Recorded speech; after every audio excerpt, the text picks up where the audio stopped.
Eu sou Josué Valandro de Oliveira Júnior, sou filho de pastor, tenho uma esposa linda chamada Bianca e 2 filhos, o Lucas e o Gabriel.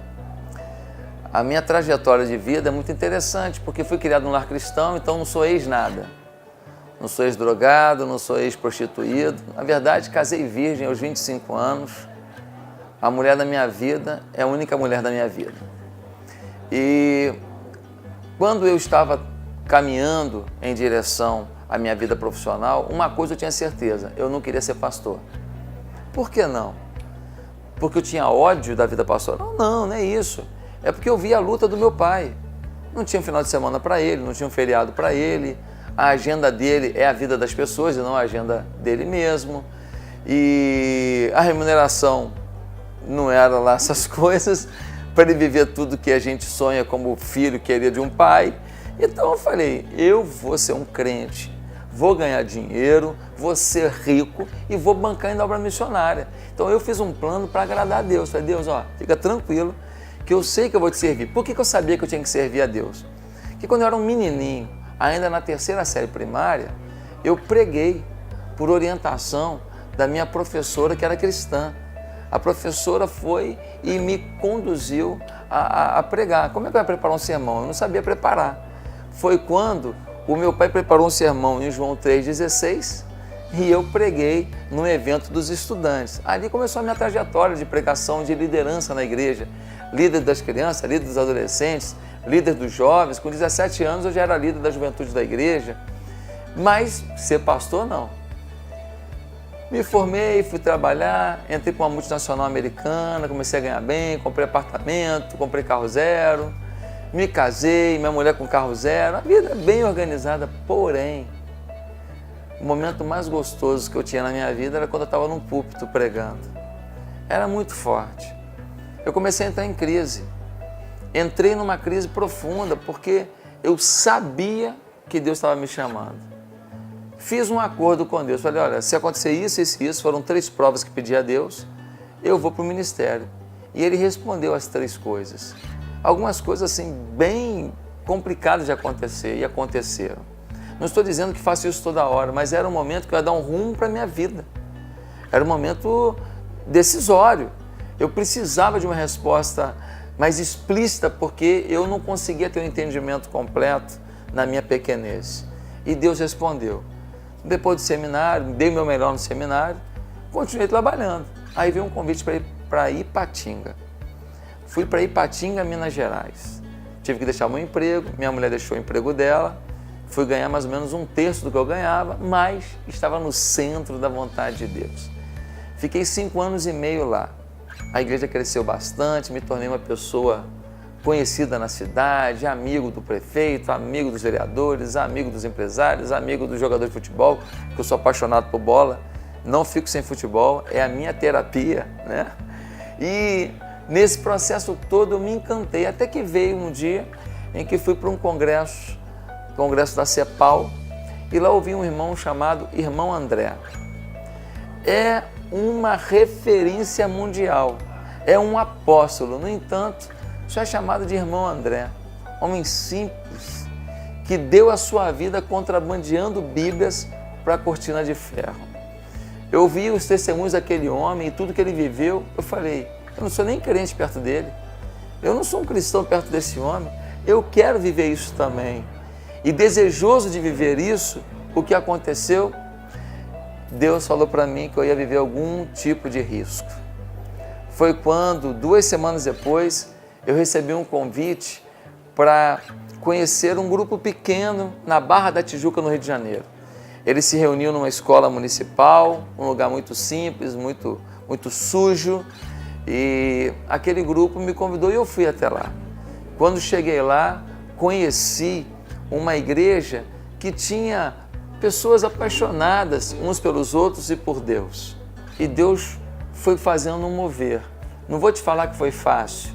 Como você chegar numa comunidade rica do Rio de Janeiro, na Barra da Tijuca, e você estar com um grupo de pessoas, a maior parte delas nem moram na Barra da Tijuca, moram numa comunidade distante da Barra, que é a comunidade da Tijuquinha, e você tem poucos elementos que moram ali.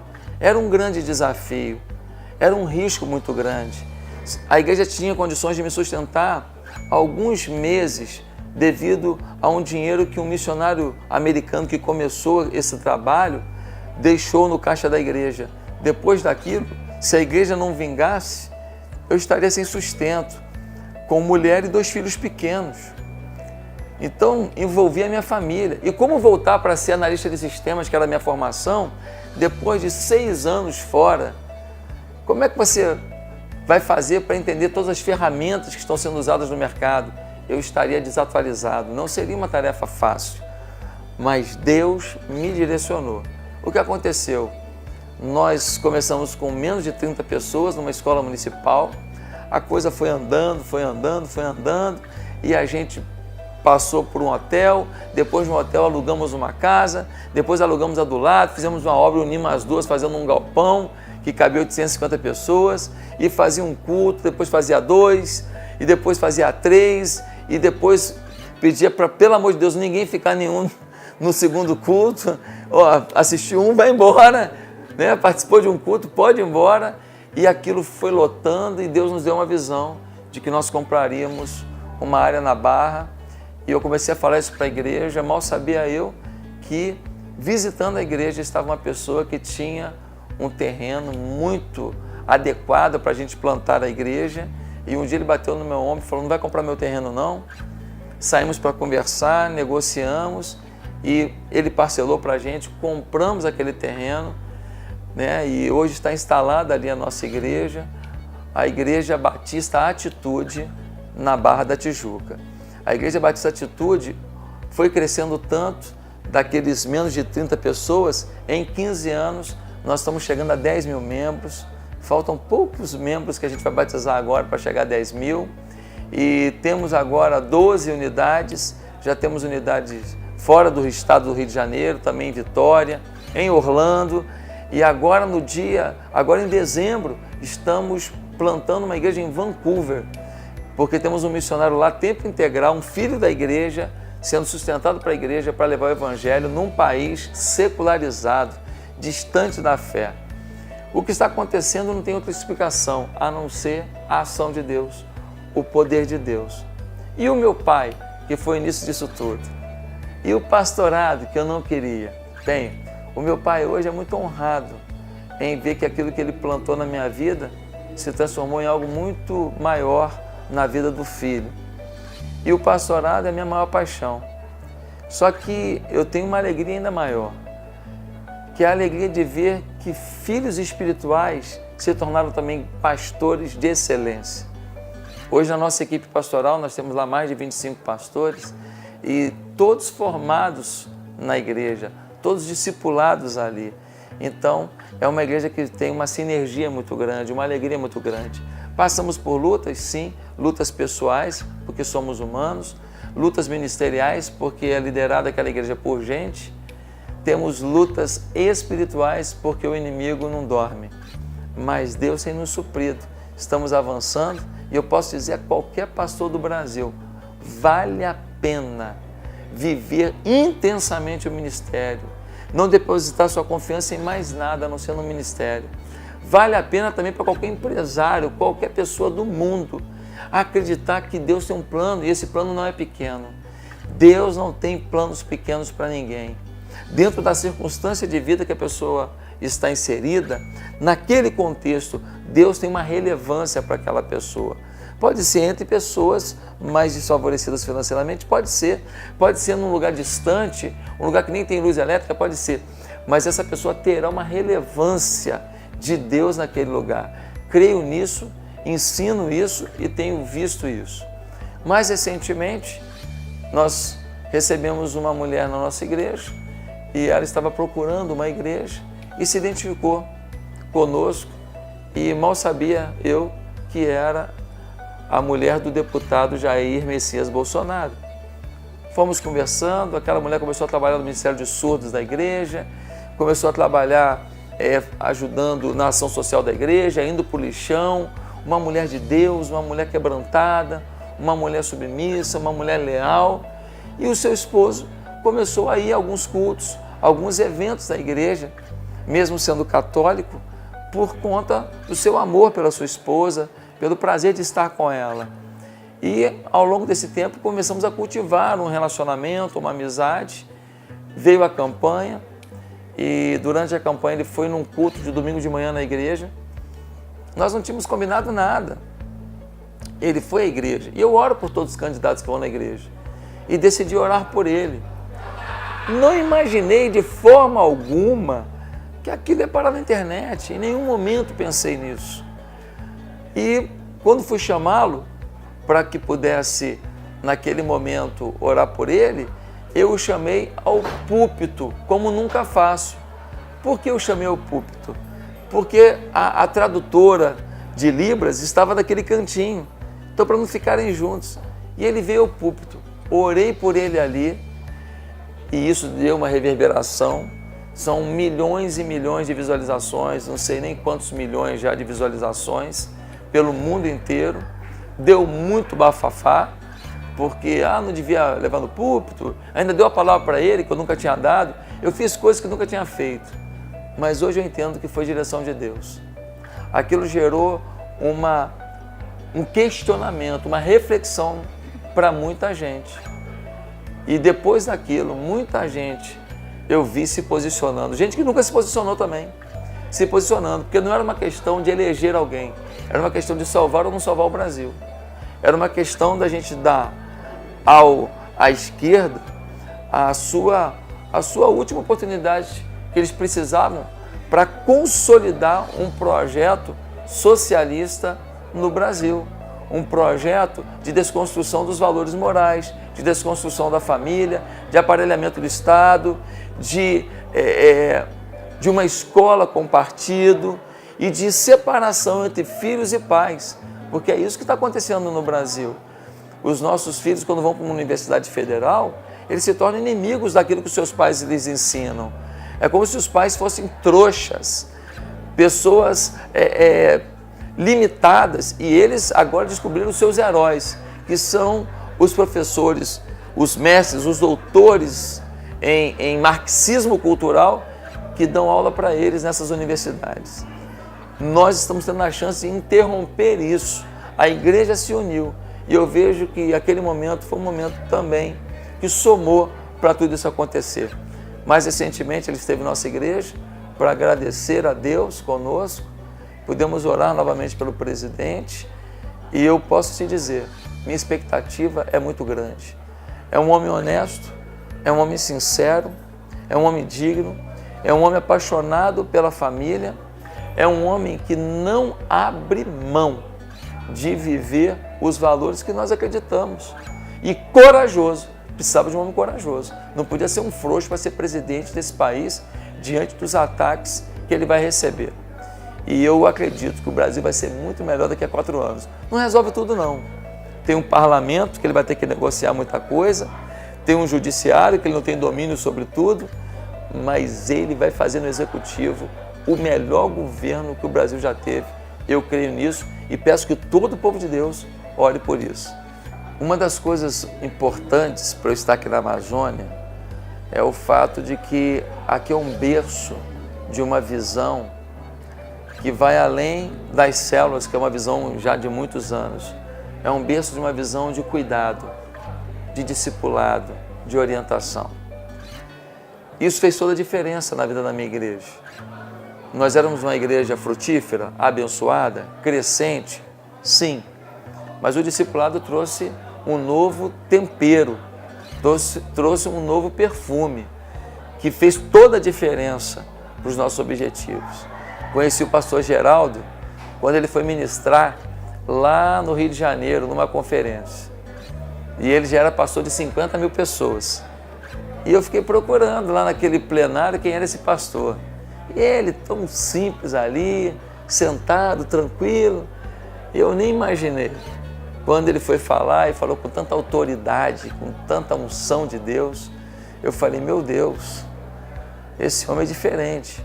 Fui falar com ele, ele não sabia quem eu era e ele me deu tanta atenção. Nós trocamos o telefone e depois eu vim logo em seguida aqui em Santarém. Quando cheguei aqui, fiquei agarrado com ele, né? Não te largo enquanto eu não me abençoar. E Deus foi propiciando que eu fosse, semanas depois, a Fortaleza, encontrar com o pastor Eibe Huber. Lá eu falei com ele: pastor Eibe, eu não posso ficar sem o pastor Geraldo, não. Você pede para ele me ajudar. E esse homem de Deus começou a investir na minha vida. E os primeiros passos que eu fui dando já foram trazendo muito resultado. E ele foi me ajudando. Depois tive alguns momentos difíceis de ministério, que sempre acontece. E ele me deu uma palavra muito pacífica, muito esperançosa. Enfim, o discipulado traz a gente para um eixo, traz a gente para um equilíbrio, mesmo diante das pressões que o ministério tem. Então, um detalhe que eu não posso deixar de ressaltar é que tudo isso que aconteceu na nossa vida tem a ver com células e tem a ver com discipulado. E o pastor Geraldo, a ele, minha gratidão, o pastor Eibe, minha gratidão por tudo que fizeram por mim. Vale a pena ter discipuladores. Se você foi tocado por alguma parte do meu testemunho, eu queria te dizer que Deus te ama muito, que Ele tem um plano na tua vida talvez 1000 vezes maior do que tudo aquilo que Ele fez na minha vida. Depende apenas de você. Depende de você acreditar que esse plano de Deus pode se cumprir na sua história. Olha, tudo que você consiga na vida ainda não será suficiente para você ter a alegria que Deus quer te dar. Tudo que você faça na vida não será suficiente para trazer sobre você a realização, a possibilidade de se sentir importante, se sentir relevante para a vida. Só Deus pode dar a você essa paz, essa tranquilidade e essa sensação de uma existência que vale a pena. Eu entreguei minha vida a Jesus quando eu era um garoto, aos 8 anos de idade. Eu aprontava, fazia coisa que menino faz, fazia arte, mas eu sabia que eu tinha algo diferente. Eu sabia que eu tinha recebido Jesus Cristo como Senhor da minha vida. João 3,16 diz: porque Deus amou o mundo de tal maneira que deu seu Filho unigênito, para que todo aquele que nele crê não pereça, mas tenha vida eterna. Eu já tinha certeza da minha vida eterna. Eu já tinha certeza de que Jesus estava no meu coração. Depois foi uma questão apenas de aprendizado, de como ouvi-lo e entender os seus planos e os seus desígnios para mim. Hoje eu posso falar uma coisa: continuo tendo problemas? Sim. Continuo tendo lutas? Sim. A diferença é que tem uma alegria dentro de mim, uma paz dentro de mim e uma esperança do amanhã dentro de mim, que faz com que nada disso, nenhuma luta da vida, me descabele, me deixe desesperado e sem a essência de uma esperança de que o melhor de Deus está por vir. Que você agora possa fazer uma oração, dizendo: Jesus, eu te recebo como Senhor da minha vida. Ah, pastor, eu nem acredito em Deus. Você não acredita em Deus? Você tem muita fé. Porque para não acreditar em Deus tem que ter fé demais. Sabe por quê? Porque como que você pode achar que o acaso gerou isso tudo que a gente está vendo? Essas cores todas, esses animais todos, esta flora toda? É impossível, querido. Uma ameba que surge de coisa inorgânica, impossível. E como que ela sobreviveu? Como que ela se alimentou? Não tem como, não existe acaso. Só o seu olho tem mais comunicações do que todas as redes de comunicação do mundo juntas. Você é um milagre de Deus. Você foi construído por uma mente extremamente inteligente. Aceite a Jesus, aceite o Senhor, que Ele mude a sua história. Que Deus nos abençoe. E isto é só o começo.